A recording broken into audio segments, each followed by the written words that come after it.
Alors, prenons maintenant l'exercice 41. Alors, la première chose à faire, c'est de déterminer l'équation de la parabole qui est ici représentée. Alors, on a donc la parabole a pour équation donc y est égal à ax2 plus bx plus c, et elle passe par les points d'abscisse, alors moins r, 8, 0, 2, et puis r, 8. Donc on doit avoir un système qui est le suivant, qui est donc 8 est égal à AR carré moins BR plus C. Pour le deuxième, on a 2 est égal à C. Et troisième, 8 est égal à AR carré plus BR plus C. Donc on en déduit directement que C est égal à 2. On a également, donc si on fait la première et puis la troisième ligne, si on les additionne, on a 16 est égal à 2AR carré plus 2C, donc plus 4. Et donc on en déduit que A est égal à 6 sur R carré. Et puis finalement, donc, quand on calcule B, on a donc, si on prend la première ligne, on a 8 est égal à donc 6 sur R carré fois R carré, moins B fois R plus 2. Ça se simplifie, et donc on en déduit que B est égal à 0.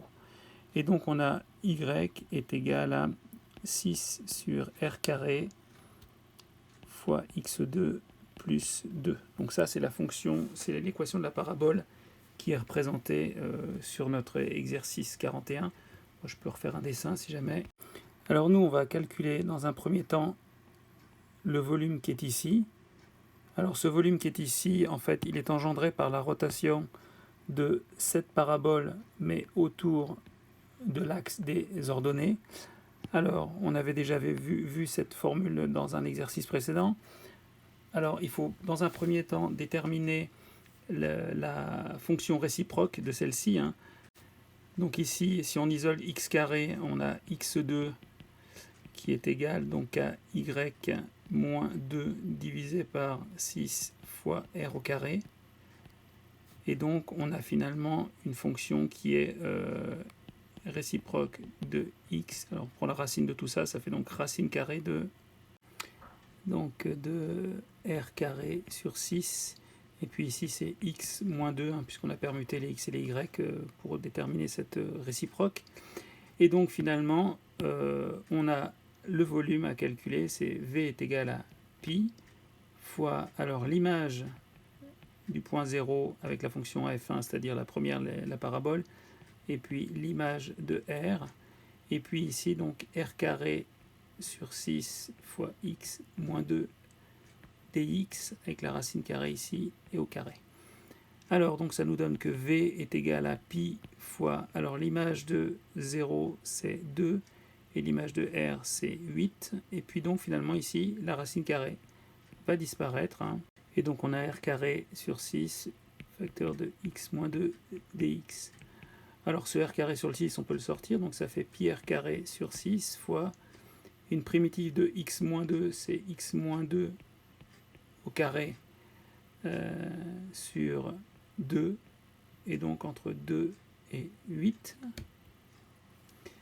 Et donc finalement, ça nous donne pi fois r carré sur 6 fois, alors pour 8, ça donne 8 moins 2, 6, au carré, ça fait 36, donc 36 demi, et avec la bande 2, ça fait 0. Et donc en simplifiant celui-ci, donc on obtient 6, et donc ça fait finalement 3 pi r au carré. Donc le volume engendré par la rotation de la parabole en blanc ici autour de l'axe des ordonnées donne le volume rouge qui est 3 pi sur 2, 3 pi r carré.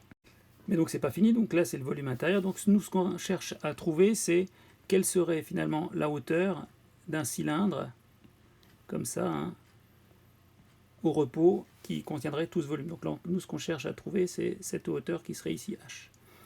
Alors, en fait, ce volume serait occupé par le volume qui est ici.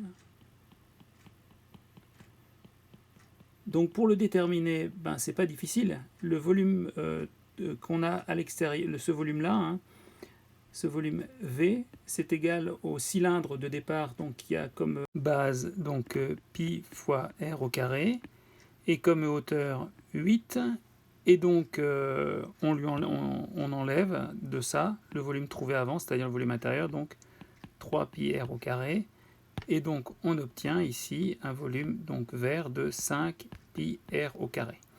Et puis donc ce volume de 5 pi r au carré, hein, 5 pi r au carré, ça doit être égal au volume du cylindre qui est en jaune quand il était au repos, c'est-à-dire pi fois r au carré fois h.